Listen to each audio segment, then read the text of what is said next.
Welcome. This is the Artist as Entrepreneur, talk number 1 from Pratt Institute Center for Career and Professional Development. I'm Rhonda Schaller, and I'm the director of the CCPD and author of Create Your Art Career, and I'm delighted to welcome you to today's talk. So, what does it mean for an artist to identify as an entrepreneur? How do you create a right relationship with your vision, your mission, see yourself as an artist in business? Well, to begin with, it really requires a certain mindset. It's different than more traditional business startup ideas. I think what separates most artists from other entrepreneurs is we don't usually think about ourselves as a business. So let's start with just that idea. How can we connect our creative mind to build a bridge to our business mind? Can we allow ourselves to have a right relationship with what we value, seeing what we offer our community as valuable, and really something that mirrors community values, self-values, using our authentic voice to form a right relationship with fair profit in mind? And I think that's just really an important idea, and we're going to stay with this for a moment. Allowing yourself to have a right relationship with money really imagining that you can earn money from your work. This means not underselling, not over imagining we'll make a lot more than really our work is worth in the marketplace. Imagine we have a comfort zone, that we can research what does work in my medium, message, and method tend to bring out in the market. Can I ask for what my work is worth based on market-driven factors? Can it be fair? Can I look at myself charging for services? Can I create a budget that has inflows and outflows fairly and profitably? Can I create cash flow planning? Can I have contracts? Can I work with people I trust? These are really good things for us to begin to think about when we approach being an artist and an entrepreneur. And it really requires us to have an image. What would it look like for me if I was successful? And what would it look like for me if I failed at trying to do what I'm trying to do and then brought myself back to being successful? So just take a moment and write down for yourself, what does it look like for you? What does it look like to have a business idea that's threaded throughout my artistic ideas? Can I talk about it in that way? Can I allow myself not to think about either success or either failure, but that it's not all or nothing? It's a continuous building of successful images that allow me to bring my work into the world. Because ultimately, we're talking about freedom. Cultivating an intuitive authenticity that allows us to innovate our creative ideas into business ideals that are ideally circulating around vision, making, and market. Because the freedom to make our work, we need to be able to plan how to share it. An entrepreneur is someone who is willing to take risks, to innovate ideas that are creative, believing in ourselves. So the freedom to be, the freedom to have, and the freedom to do. And the freedom, the willingness to be public about what we have to share and then go for it. To be an artist and entrepreneur requires that we create visibility streams, income streams, marketing streams. I like the word stream because it has this idea of flow connected to it. So can I converge on a path where all of this flows together? Can I have faith in myself? Can I prove to myself that I can plot out a series of steps and each step leads me towards the big picture, which means I need to get organized. I need to think about my work in 3 very distinct ways, and I offer this for you in terms of thinking about your visibility. Is my art for commerce? Commerce is my work saleable? Is my work for education? Is it bringing a message that educates people around an idea? So is it fundable? Is my work really for the social good? Am I looking at my work having social impact? Is it connected to RFPs in a community? Is it connecting with nonprofit community organizations?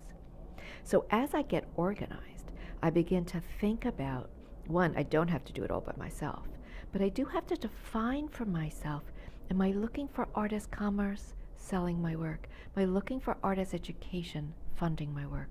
Am I looking for art as in the social realm, collaborating, cooperating with other community groups to bring a wider message for my work on the nonprofit side? All of this is visibility. All of this is looking at which market my work will be visible in. And all of it requires that I allow myself to be a beacon in my community. To be an entrepreneur, how I define being an entrepreneur, it does not mean you quit a day job. It does not mean that you make art and you have to make something else. Being an entrepreneur means finding ways to make it work, finding ways to make it innovative, finding ways to build a career entrepreneurially, innovatively, finding that beacon that you can be at the top of the hill so your career is defined as shining your light, shining in the community, and finding the basic business principles that you need to know in order to take on the roles that you'd like to take on, to bring your heart, your art, your designs, your creativity as a product, a process, or a mindset inherently into the world to be shared. So, how do you do that? Well, one, you come to the CCPD for help. You can attend workshops from the Business Arts Council, from the Small Business Administration. You can take part in the Ignition Lab, the Meditation Incubator. You can take one-credit courses here at Pratt. You can attend NIFA's Doctor's Hours. There are so many resources out there for you to learn basic business principles. So you can then think of yourself as someone with something to bring to a market that can be shared through what do I have? How do I share it? Making my business, my creative vision, shareable. So, sharing your vision. We start with what inspires you. If you can begin to understand what inspires you and then how to ideate that inspiration into a particular market, then you'll have some clue to how you'll implement it. Art as commerce. That means I have something to sell. And there are a variety of venues for saleable work. It could be items, products, services, ideas, your time, what you bring. What do you have to sell? Galleries are a big part of what is sellable. So are stores. So is licensing. So is artist commerce into corporate art consultants, libraries, corporate lobbies. It goes on and on. Or implementation steps because I've ideated my inspiration. Perhaps it's education. No, I really see my work, it's art as education, as teaching people about things. So I see my work in museums as part of collections. The venues for art as education, perhaps I see myself teaching and bringing method or message or products for students. Perhaps studio as a school is a venue. There are lots of different ways to research these different venues for your visibility streams, and that will give you the clues: artist commerce, artist education, or community work for your implementation steps. So I always suggest to artists, right before they write their business plans or right before they think of their implementation steps, how are they going to get into galleries or art fairs, way before they start thinking about their how, you have to connect to your why and your what. So imagine it first, because the mind moves towards what it imagines. So if you can imagine it first, then your planning process is going to be much easier. So imagine. Can you see yourself as an art business selling creative and beautiful objects, ideas, or services? Art is many things. Is that what you see? Do you see yourself teaching? Do you see yourself bringing your work into museums and doing artist talks and having students? How do you see your work? Where do you see your work? and then allow yourself to create a logic model around what you see. Artist commerce, artist education, artist social practice. Ask yourself, what if I was artist commerce? Then what are the resources I need to make that happen? Staff, space, equipment, materials. What if I was selling my work? Where do I begin? What do I need in order first to make that work? Then second step, where would my work fit? Can I research at least 10 galleries or nonprofit spaces or schools or funding partners? Artist education, fundable. Artist commerce, saleable. Can I imagine at least 10 places or people I could pitch my work to, because my research has shown they are looking for what my work either says, or what my work is made of, or my work reaches a particular community, and that's the community they're looking to either educate or sell work to. So my what if resources, what do I need? Then research, what can I do to bring what I make into that community? So it's all about getting organized. And then what are the outcomes and impact I want my work to have in that community? So a really good way to do it, and a lot of artists really shy away from this idea, is looking at your creativity from a business perspective, which is really helpful to make a plan. There are some wonderful creative business plan templates, and the CCPD can provide them for you should you want one of ours. And this will really help you figure it out creatively. It's like any problem you're trying to solve. It takes determination, takes perseverance, takes a willingness to learn, employs certain principles. And the first principle is, in order to build up your self-reliance and have the flexibility to change, you want to have a really good business plan template, which is really going to take you from having a vision. What does my work create? My vision is the kind of business, creatively, I want to plan on creating what I do and what I want to do. That's my vision. And my mission to bring this vision, what's the big picture for me in my business? What do I see in my future? Who do I want to help? It really takes some time to think this out. So, write it out. Write a short description of the kind of business you'd like to create. Where do you see your creativity? What do you see in your future? How do you help with your work? And then write a few sentences that explain your artistic purpose and your creative philosophy. Your authentic voice will provide your business a foundation, a direction, and language that will help you discern your audience, which will then help you bring this message to that audience. We call that your marketing efforts. So think about a vision description, a mission statement. What is important to you about your business? What do you hope your collectors or your customers will find in your services? And that's going to start to give you clues to your audience. And once you have some clues about your audience, and sometimes you have to test it. Who really enjoys looking at your work? Who buys work that's similar to yours? You test it. And then you start thinking about your niche, your targets, your segment, what your specialty is. And you probably have heard these words before. Most career coaches will recommend that you have a narrow focus versus being all things to all people. So if you think your work is for everyone, that's not. It really helps to think about your market as who out in the world will really enjoy your ideas because they have a similar focus, and try not to rebel against this idea. Because people who commission our work, people who exhibit our work, people who hire us to bring our specialties into their already established venue, they have an audience and they're looking for your specialty to reach their audience. So think about who might really enjoy what you bring to the table based on who already is bringing work similar to the table.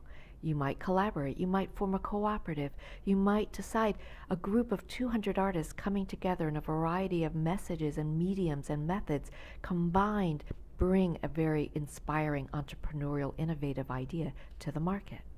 Sometimes that is what our business plan begins to give us clues to. This is having a creative approach. This is having an entrepreneurial approach. Transform yourself. Transform your work, your community. What can you share? You're also going to research the economic factors that are at play.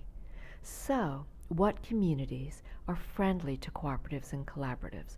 What galleries are selling to which communities? Where can you be commissioned? That you see there's a history of these things happening. Economic factors. You want to make sure you build into your cash flow or your funding plan. What does the economy tell you about work like yours in this current marketplace? So what is that going to mean? It means you're going to have to pivot, is the official business term. You're going to need to be able to persevere, also a business term. Change, understanding economic factors means you prepare to pivot and persevere. So perhaps you want to enter the New York City market. Well, right now the market is saturated. So instead, you bring your work to New York State Regional. So Hudson County might, because of your research, really be friendly economically to work like yours, or Kentucky, or Albuquerque. Your research, your 10 places for work to be funded or work to be sold, or for community venues you can partner with, based on your research, talking to people, reading, and really putting it out there, seeing what is receptive. The economy of different places is going to help you see how to pivot and persevere objects and services that are really hot for you, who really takes what you have and brings it out into the world and where it belongs. So reflection. Reflection is a really important component of your forming a creative business plan for your work. Evaluating and then taking action. Reflect, evaluate, take action, which means you have to have a real honest idea for yourself of what you're sharing, how what you're doing is moving it forward. Is your marketing via word of mouth and social media helping spread the word of your images and ideas to collectors or clients or editors or buyers? Is your reflecting on your efforts, your evaluating, really giving you, yes, I should continue, or no, I should stop? Then we take action again. So always being willing to take a look at, here's my business plan, I pivot or persevere. Here's my work in the community. I need to build clients or customers. What's been happening? And then I move it forward or I change it.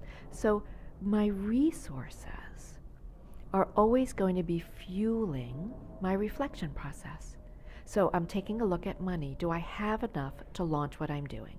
Or do I need my day job to fuel it? Or do I need additional ways of bringing money in to fuel it? I need money to start up. That's just truth. Do I have what I need, my resources? Then I look at myself for resources. How do I feel about what I'm doing? Do I need to shore up my self-worth and my self-confidence? Do I really need to build up ways where I can believe in myself? And breathe, releasing worry, releasing deadlines, and push it forward. Can I use my strengths to my best advantage to create the business I need? And if I need help, do I come and ask for it? My talents, am I really leveraging my talents? And if I need other talents, can I bring other people onto my team so we collectively have the talents we need and the relationships we need to bring everything forward? Because my reflection is telling me, are there constraints to what I'm trying to achieve? Do I need other people's help in order to move this forward? Because at the end of the day, I need to have a way to follow my instincts. And this is really important. I think having the right instincts is probably one of the most important things we can do for ourselves as artists. Because I need to be nimble, flexible, able to function in chaos.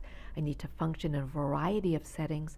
Probably my business plan is going to be art as commerce and art as education and art as social practice, all combined. So can I follow my instincts in order to move myself into the markets I need to be? Because I'm an entrepreneur. I'm an artist by nature. Artists are entrepreneurs. I'm creative. I stay viable in a changing economy, and I stay being myself. I initiate, I build, I adapt. I build out a plan, I create balance because I have a budget. I have a vision. I inspire myself and others through my planning process. I understand in my planning process who I'm trying to bring my work to. And if I don't, I attend workshops until I do. I let serendipity be part of my dynamic planning process. So moving a plan forward is dynamic. That means it's always changing. Serendipity means I might meet people, and then I reflect, I evaluate, and I take action again. I just so happened to turn left when I thought I'd turn right, and lo and behold, there's someone who has a gallery, and I talk to them about my work, and they're really excited about it. It might not have been in the neighborhood I thought I would show in. It might not be in the city I thought I would start in. But I regain my sense of balance because I know I am breathing, I am visioning, I am taking my time, I have a budget, a vision, I have a plan that I'm letting myself change constantly. I keep looking, I keep writing, I keep creating, I follow leads, I ask for help as I need it. And I keep shifting and I keep expanding because art as commerce, having certain things to sell, makes sense for me. Art as education, having certain venues that I pitch curatorial ideas to or projects for shows or for educational endeavors in schools, makes sense for me. Or social action, really want to work in these communities and work and partner with different nonprofits so I can help these communities and bring art. So communities are making their own art, and I'm a catalyst for that. So art as commerce has certain venues and ways to move forward. Art as education has certain venues and ways to move forward. Art as social action has certain venues and ways to move forward. And I know this because I'm breathing it through. I'm reflecting. I'm creating images that my mind can move towards. And I have a plan. I'm writing stuff down. I'm talking to people. And I believe that I can do it because when I believe in myself, anything can happen. And that is talk number 1, Artist as Entrepreneur. Thanks so much for listening. Any questions, let us know. Have a great day.